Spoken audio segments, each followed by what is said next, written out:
అసలు హిందూసే ఎందుకు ప్రపంచవ్యాప్తంగా అందరికీ టార్గెట్ అవుతున్నారు? Not Christians, not Muslims, not others. Why? ఎక్కువ కన్వర్షన్స్ అన్నాయి కూడా మన హిందూస్లోనే జరుగుతున్నాయి. అవి గవర్నమెంట్ కూడా ఏమీ ఆపట్లేదు. ఎందుకు? బంగ్లాదేశ్లో దీప్ చంద్రదాస్ అనే వ్యక్తిని కిరాతకంగా నడి రోడ్డు మీద చంపేసి నిలువున తగలబెట్టేశారు. ఎందుకు?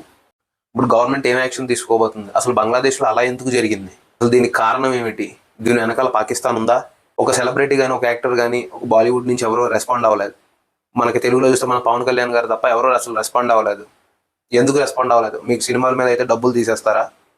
ఇలాంటి ఇష్యూస్ వస్తే ఎందుకు రెస్పాండ్ అవ్వరు? వేరే ఇష్యూస్ అయితే రెస్పాండ్ అవుతున్నారు. ఇది మీకు ఇష్యూ కాదా? బంగ్లాదేశ్ వాళ్ళు we will take your 7 sisters అంటున్నారు. అంటే ఏంటి? ఇప్పుడు 7 సిస్టర్స్ని తీసుకోవడం అంటే అక్కడ మనకున్న అరుణాచల్ ప్రదేశ్, ఈ స్టేట్స్ ఇవన్నీ వాళ్ళు తీసుకుంటా ఉంటున్నారు. ఇప్పుడు 21 బ్రదర్స్ ఉన్నారు. ఆ 7 సిస్టర్స్ని తీసుకోవాలంటే ఒకటి మీదకి 21 బ్రదర్స్ వెళ్తే ఎలా ఉంటుందో జస్ట్ ఇమాజిన్, ఆలోచించండి. అసలు ఈ హిందూ అన్నది ఎందుకంటే ప్రతి ఒక్కళ్ళు అరే నేను హిందువుని రా అని చెప్పుకోవడానికి సిగ్గుపడుతున్నారు. ఎందుకు? ఏమన్నా అంటే అరే మనం ఎడ్యుకేటెడ్ రా, మనం అలా చెప్పకూడదురా అంటారు. మరి వాళ్ళు ఎడ్యుకేటెడే కదా, వాళ్ళు చెప్తున్నారు కదా మేము ఇదిరా అని. నీకు చెప్పడానికి ఏమైంది? అందరూ ఒకటేరా, అన్నీ ఒకటేరా అంట. అన్నీ ఒకటే, ఓకే కాదని ఎవడో అనట్లే. Been the limit. ఎంతవరకు అంతవరకే. మన ఐడెంటిటీని మొత్తాన్ని కోల్పోయేలా చేస్తుంది ఇదే, అందరూ ఒకటే అనడం. ఇప్పుడు జనాలు చెప్తుంటే పిచ్చోళ్ళు అనుకుంటారు మీరు. ఈవెన్ మీరు నన్ను అనుకోవచ్చు, వీడు బీజేపీయో లేదా వీడు ఆర్ఎస్ఎస్ సపోర్టో ఏదైనా అనుకోవచ్చు, కానీ నా మెయిన్ మోటో అది కాదు. ఇప్పుడు మనం హిందుత్వం అంటే ఓన్లీ ఇండియాలోనే ఉంది. మీరు మా అయితే నేపాల్లో ఉంది. నేపాల్ అంత పవర్ఫుల్ కాదు ఇండియా అంతా. ఇప్పుడు India 4th largest economy in the world. ఇప్పుడు మనం హిందూయిజాన్ని ప్రొటెక్ట్ చేసుకోవాలంటే ఎక్కడ ప్రొటెక్ట్ చేసుకోగలం? ఓన్లీ ఇండియాలోనే. ఇప్పుడు నువ్వు పాకిస్తాన్ వెళ్ళి హిందూస్ కోసం ప్రొటెక్ట్ చేస్తా అంటే ఫెయిల్ చేస్తారు.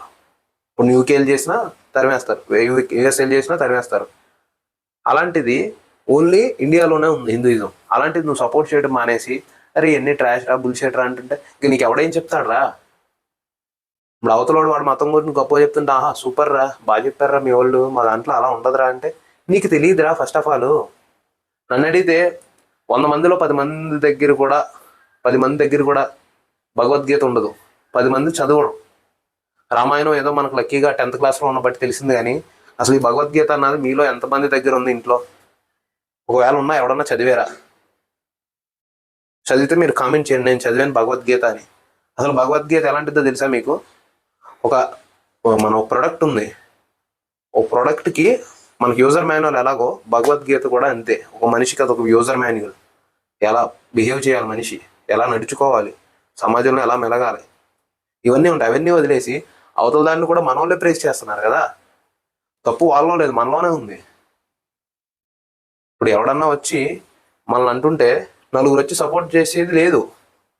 ఇప్పుడు ఇదే ఇన్సిడెంట్, బంగ్లాదేశ్ ఇన్సిడెంట్ ఓ హిందూ మీద జరిగింది, అదే వేరే వాళ్ళ మీద జరిగింటే ఈ సోకాల్ సెలబ్రిటీస్ కానీ వీళ్ళంతా కానీ వచ్చేసి ఇంకా ఆల్ ఐస్ ఆన్ బంగ్లాదేశ్ అని పెట్టేద్దరు. ఓన్లీ ఇప్పుడు ఇదేంటంటే మైనస్ ఏమైందంటే ఇప్పుడు హిందూసే పెడుతున్నారు. ఇప్పుడు ఎలా అనుకుంటారా, హిందూసే పెడుతున్నారా, మిగతా వాళ్ళకి ఏం సంబంధం లేదంటే రేపు నీ దాకా వస్తుంది ఇష్యూ. నీ దాకా వస్తుంది ఇష్యూ రేపు బంగ్లాదేశ్లో జరిగింది, ఇండియాలో జరగదని గ్యారంటీ ఉంది. అసలు ఇండియాలో ఎందుకు కన్వర్జేషన్స్ అన్న ఎలా చేస్తున్నారు? ఇంటింటికి వచ్చి మత మార్పులు ఎందుకు చేస్తున్నారు? అసలు ఎవడిచ్చాడు నీకు రైటు? గవర్నమెంట్ ఎందుకు కండెమ్ చేయట్లేదు ఇవన్నీ? Government should take action on this. ఇప్పుడు మతం మారిపోతే నీకు రిజర్వేషన్స్ ఇవన్నీ వచ్చేస్తాయి అంటే ఇట్స్ నాట్ ద రైట్ కదా. అవి ఎందుకు గవర్నమెంట్ కూడా ఎందుకు సీరియస్ యాక్షన్ తీసుకోవట్లేదు? వాళ్ళ మీద తీసుకోవాలి కదా. ఇప్పుడు ప్రతి ఇంటింటికి వచ్చి మీరు ఈ మతం మారితే మీకు ఇవిస్తాం అవిస్తాం అంటే ఆడు 100 చెప్తాడు. నీ బుద్ధి ఏమైంది? నీ జ్ఞానం లేదా? నీ బుద్ధి ఏమైంది అసలు? వాడు ఏదో చెప్తాడండి. ఇప్పుడు మతం మారితే దేవుడు మంచి చేస్తాడా నీకు? అదే మతం మారకుండా కూడా చేయొచ్చు కదా. దేవుడు మంచోడైతే ఇప్పుడు ఆ మతంలో నీకు వెళ్తే చేసేస్తాడు. నువ్వు ఉన్నావని తెలుసా దేవుడికి? ఇప్పుడు తెలిస్తే ఈ మతంలో ఉన్నా కూడా నీకు మంచి చేయాలి కదా దేవుడు. నా మతంలోకి వెళ్తేనే దేవుడు చేస్తాడంటే దేవుడు ఎలా అవుతాడు? ఇది ఎలా ఉందంటే ఇప్పుడు ఈ పార్టీలోకి వస్తేనే నీకు పథకాలు ఇస్తానరా అన్నట్టు ఉంది. దేవుడు అలాంటోడా? కాదు కదా. మరి కన్వర్జేషన్స్ ఎందుకు చేస్తున్నారు? ఎక్కువ కన్వర్ట్ అయ్యేది హిందూసే. అలా బ్రెయిన్ వాష్ చేస్తున్నారు వీళ్ళంతా వాళ్ళకి. ఏ హిందూ అయినా మీరు ఒక క్రిస్టియన్ లేదా ఒక ముస్లిం కానీ మీరు మా మతంలోకి మారండి అని విన్నారా మీరు ఎప్పుడైనా ఎక్కడైనా? నేను ఇప్పుడు ఇందాకే రీసెంట్గా వీడియో చూసాను, మన కదిరిలో టీడీపీ ఎమ్మెల్యే గారు కార్లయ పూజ అంతా మొత్తం ముగ్గురిని పెట్టాడు, హిందూస్ని ముస్లింని క్రిస్టియన్ని పూజ అంతాకే వాళ్ళ పూజారిని.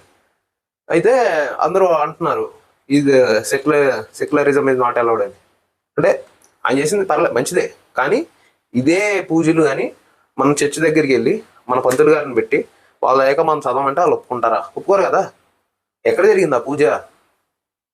మామూలు ఆషామాషి గుడి కాదు కదా అది. Lakshminarasimha Swamy temple Kadiri famous temple అది. ఎందుకు మన దాంట్లోనే ఎందుకు అలౌ చేస్తున్నారు? ఇప్పుడు వేరే వాడు ఎవడన్నా వచ్చి నీకు హ్యాపీ ఉగాది కానీ హ్యాపీ సంక్రాంతి కానీ లేకపోతే హ్యాపీ విజయదశమి కానీ హ్యాపీ దీపావళి కానీ ఎవడన్నా చెప్తున్నాడా? చెప్పట్లేదే. నువ్వెందుకు మేరీ క్రిస్మస్ హ్యాపీ క్రిస్మస్ అని నువ్వు టోపీ పెట్టేసుకుంటావు ఎందుకు? వాళ్ళని ప్రసాదం ఇస్తేనే తీసుకోవట్లేదు కదా. ఎందుకు ఎందుకు జరుగుతున్నాయి ఇవన్నీ? అసలు తప్ప ఎవరిలో ఉంది? మనలో ఉంది. మనం వాళ్ళందరినీ ఎంకరేజ్ చేస్తున్నాం. లిటరల్లీ మీరు నమ్మరు, రియాలిటీ జరిగేవి. వాళ్ళు ఇచ్చినవన్నీ మనం తీసుకుంటాం. మనం ఇచ్చిన తిరుపతి ప్రసాదం కానీ ఏది కూడా వాళ్ళు తీసుకోరు. ఇది ట్రూ రియాలిటీ. అంటే బంగ్లాదేశ్లో జరిగిన ఇన్సిడెంట్ వేరే పర్సన్ మీద, హిందూ మీద కాకుండా వేరే పర్సన్ మీద ఉంటే, ఒకవేళ ఇస్లాం మీద జరిగి ఉంటే, ఇస్లామిక్ పర్సన్ మీద, ఆ కంట్రీ మొత్తం వచ్చి అటాక్ చేస్తుంది బంగ్లాదేశ్ని విత్ ఇన్ ఫ్రాక్షన్ ఆఫ్ అవర్స్లో. ఇక మన ఇస్లామిక్ కంట్రీస్ అంటే ఎంత ఉంటుంది? అది మన హైదరాబాద్ అంత పాపులేషన్ కూడా ఉంటుంది. దానికి భయపడతా దాన్ని చూసి.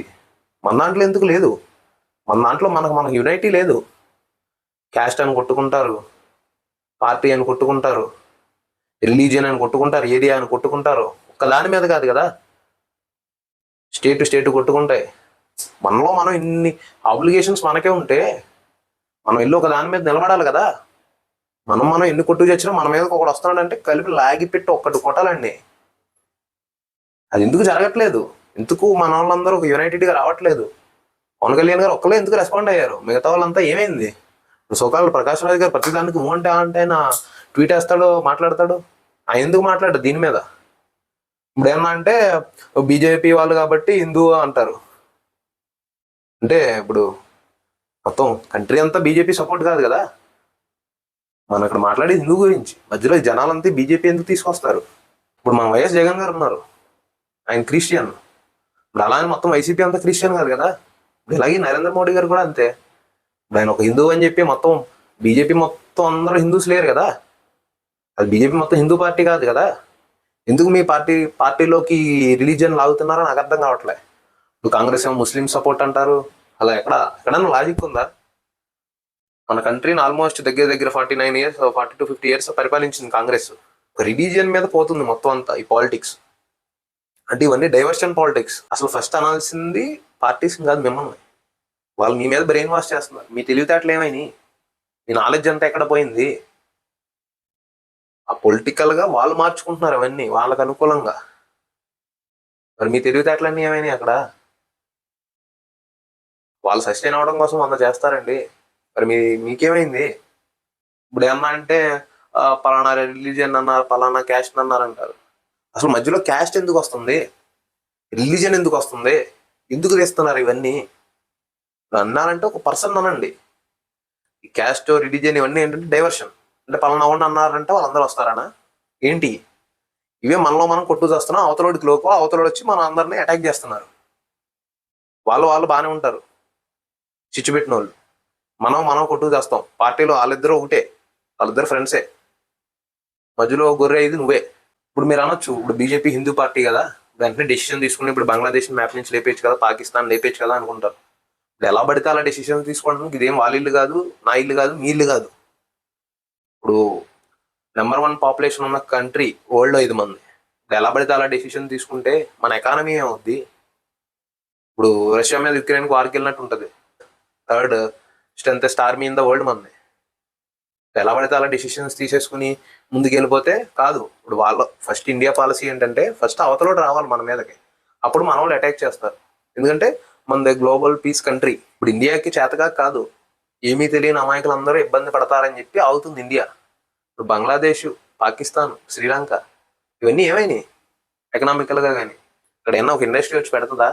ఏమన్నా ఒక కంపెనీ వస్తుందా అక్కడికి? వాళ్ళ ఫ్యూచర్ ఏమున్నది అక్కడ? వాళ్ళకి ఫండ్స్ వస్తున్నాయి, ఇండియా మీద అటాక్ చేస్తున్నారు అంతే. ఇప్పుడు చాలా మంది కంపేర్ చేస్తారు ఇండియాని చైనాతో, జపాన్తో, రష్యాతో.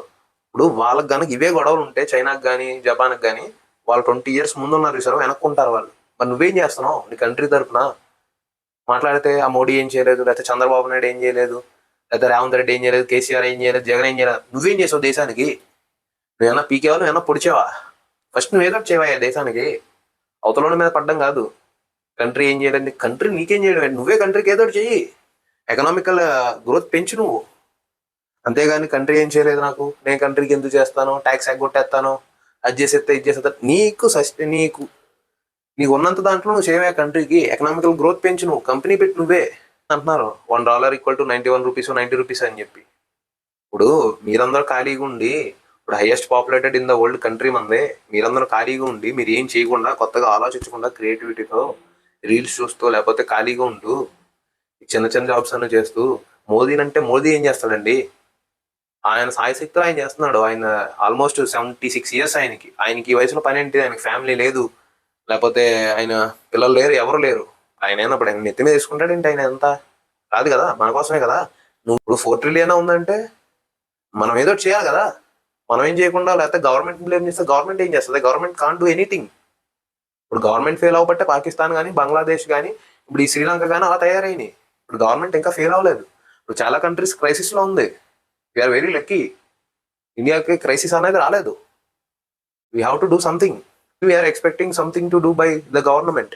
ఈ కంపెనీలు ఇండియాకి వచ్చేసిన అయినా జీడిపి పెరగట్లేదంటే ఆ కంపెనీస్ అన్ని మన ఇండియాలో ఉన్న మన చీప్ లేబర్తో మనతో పని చేయించుకుని ఆ డబ్బులన్నీ క్యాష్ చేసుకుంటున్నారు. అన్ని అక్కడ ఇన్వెస్ట్ చేస్తున్నారు. మళ్ళీ ఇప్పుడు కంపెనీస్ అన్ని ఇక్కడికి వచ్చి ఇన్వెస్ట్ చేస్తున్నాయి. ఇన్వెస్ట్ చేసి మనతో పని చేయించుకుని ఆ ఓన్ ప్రాఫిట్స్ అన్ని మళ్ళీ ఆ కంట్రీస్లో ఇన్వెస్ట్ చేస్తున్నారు. ఇప్పుడు మనకి ఇక్కడ చిన్న చిన్న స్టార్ట్అప్స్ అనేవి నడుస్తున్నాయి. మన జోహో కానీ, లేకపోతే మనకి బ్లింకిట్, స్విగ్గీ, జొమాటో అవన్నీ మానేసి మనం ఏం చేయలేం, మనం ఏం చేతగలం, గవర్నమెంట్ ఇస్తున్నాం అనకంటే నీకేమైనా కాళ్ళు చేతులు లేవా? గవర్నమెంటే నీకు ఇవ్వటాకే. నీకు కాళ్ళు చేతులు ఉన్నాయి, దేవుడు తెలివితేటలు ఇచ్చాడు నీకు, బుర్ర పని చేస్తుంది, తింటున్నావు, నా వీడియో చూస్తున్నావు అంటే నా వీడియో చూసేంత ఖాళీగా ఉన్నావు. ఇంకా ఎలా అయితే మనలో మనం కొట్టుకు సావడం తప్ప ఇంకా అంత మించి బిగ్గెస్ట్ సివిల్ వార్ ఏది ఉండదు. అల్టిమేట్లీ అదర్ కంట్రీస్ గోల్స్ కూడా ఇవే. ఏమీ లేదు, ఇండియాలో వాళ్ళ వాళ్ళ మతాలకు వాళ్ళ వాళ్ళ కులాలకి చిచ్చు పెట్టాలంతే. ఇప్పుడు అల్టిమేట్గా ఇంటర్నల్గా సివిల్ వార్ క్రియేట్ అయిపోయింది కదా. ఇప్పుడు ఏమవుతుంది దీనివల్ల? వేరే రిలీజన్స్ అన్ని ఇప్పుడు కొంతమంది ఏమో హిందూస్ ఏమో వాళ్ళే చూస్తారు, వీళ్ళేమో వాళ్ళ యాంటీగా చూస్తారు. ఇప్పుడు ఏమైంది? ఇంటర్నల్ సివిల్ వార్ స్టార్ట్ అయింది. ఎవడగాడు ఇది వరకు బ్రో అని పిలుచుకున్నంతా సరిగ్గా మాట్లాడుకోరు, అంతే కదా జరిగేది. పైసా వసూలు అంటాడు బాలకృష్ణ. World War III ఎలా కొట్టుకుంటారో తెలియదు కానీ World War IV అయితే ఖచ్చితంగా కర్రలో రాళ్ళతో కొట్టుకుంటారు అన్నది నిజం. అదైతే నిజం. ఎందుకంటే World War III అనేసరికి మొత్తం స్మాష్ అయిపోద్ది అంతా. ఇంకేం ఉండదు, తింటా కూడా ఫుడ్ కానీ బ్రెడ్ కానీ ఏం ఉండదు. ఈవెన్ మొక్క కూడా మొలదు. ఇంకా దేంతో కొట్టుకుంటారు వాళ్ళు? మనలో తెలివితేటలు లేక ఎన్ని జనాలు మన మీద పోర్ట్రేట్ చేస్తున్నారు అవతల నుంచి. కన్వర్షన్స్ కానీ ఇవన్నీ మనం అనొచ్చు. ఇప్పుడు బంగ్లాదేశ్ ఏముంది, లేపేచ్చు కదా, ఆర్మీ కెపాసిటీ లేదు, అది లేదు ఇది లేదు అంటున్నారు. కానీ మన రెప్యుటేషన్ వరల్డ్ వైడ్ దెబ్బతింటది కదా. అవన్నీ ఆలోచిస్తున్నారు. ఇప్పుడు కంపెనీ పాకిస్తాన్ వెళ్ళి పెట్టాలంటే అసలు మైండ్లో ఆ థాటే ఉండదు వాళ్ళకి. వాడు అదే ఇండియాలో ఉందంటే 90% కన్సిడర్ చేస్తారు వాళ్ళు. ఫస్ట్ చైనా, నెక్స్ట్ ఇండియా, అంతే, దట్స్ ఇట్. మనం ఆ రెప్యుటేషన్ పోగొట్టుకోలేం కదా. సపోజ్ ఇప్పుడు మన అహ్మదాబాద్లో జరిగిన ఫ్లైట్ యాక్సిడెంట్ కావచ్చు, అది మన అరౌండ్ 200 people ఎంతో చనిపోయారు. అది నేచురల్ డిజాస్టర్ కాబట్టి సరిపోయింది. అదేదో ఇప్పుడు ఏదో టెర్రర్ అటాక్ అనుకో, మన ఇండియాకి వచ్చి కంపెనీస్ అన్ని పెట్టుబడి పెట్టాక ఆలోచిస్తుంది. సపోజ్ నువ్వే ఉన్నావండి, ఈ షాప్ పెట్టాక 100 ఆలోచిస్తావు, ఏరియాలో బిజినెస్ రావద్దా, సెక్యూరా, సేఫా అని. అలాంటిది వాడు కోట్లు 100 కోట్లు 1000 కోట్లు పెట్టేవాడు అంత ఆలోచించడంటారా? మన యుద్ధం వెళ్ళడం ఎంతోసేపు కాదు, నెగిటివ్ ఇంపాక్ట్ పడుతుంది మన మీద. ఇప్పుడు ఫైనల్గా నేను చెప్పొచ్చేది ఏంటంటే, ఈ గొడవలు అన్నిటికి కారణం ఏంటంటే ఖాళీగా ఉండటం. ఖాళీగా ఉంటే లేనిపోయిన ఆలోచనలన్నీ వస్తాయి మనిషికి. నువ్వు అంత ఖాళీగా ఉన్నావా అంటే బంగ్లాదేశ్ వాళ్ళు, పాకిస్తాన్ అంత ఖాళీగా ఉన్నారు అంటే మనతో గొడవ పెట్టుకునే అంత ఖాళీగా. సో మీరు కూడా ఖాళీగా ఉండకండి. అంత ఖాళీగా ఉంటే మీరు స్విగ్గీ, జొమాటో, ర్యాపిడో ఏదో చేయండి, ఇన్కమ్ జనరేట్ చేయండి, పేరెంట్స్కి హెల్ప్ అవ్వండి. మీరు ఎంత ఖాళీగా లేకపోతే ఈ వీడియో ఎంత ఎండ వరకు చూస్తారు? కరెక్టేనా? సో ఏదో పనికొచ్చి పని చేయండి. ఇప్పుడు బంగ్లాదేశ్ కానీ, శ్రీలంక కానీ, పాకిస్తాన్ కానీ ఇవన్నీ ఎందుకు ఇంత జరుగుతున్నాయి అంటే వాళ్ళు ఖాళీగా ఉన్నారు. వాళ్ళకి ఎకనామికల్గా వాళ్ళు ఏమీ కాంట్రిబ్యూట్ చేయట్లేదు. సో అందుకని వార్స్ కానీ ఇవన్నీ. ఇప్పుడు మీరు అమెరికా కానీ, చైనా కానీ, జపాన్ కానీ అన్ని కంపేర్ చేస్తున్నారు. అందులో ఎవడో కూడా ఖాళీగా ఉండడు. ఇయర్స్ తర్వాత నుంచి కూడా వాళ్ళు ఎంప్లాయ్మెంట్లో జాయిన్ అవుతారు, ఏదో కంపెనీలోకో ఫ్యాక్టరీలోకో. మీరు ఖాళీగా ఉండకండి, జీడిపి కాంట్రిబ్యూట్ చేయండి. అవన్నీ మానేసి మన కంట్రీ ఏం చేయట్లేదు, అది చేయట్లేదు అంటే కరెక్ట్ కాదు.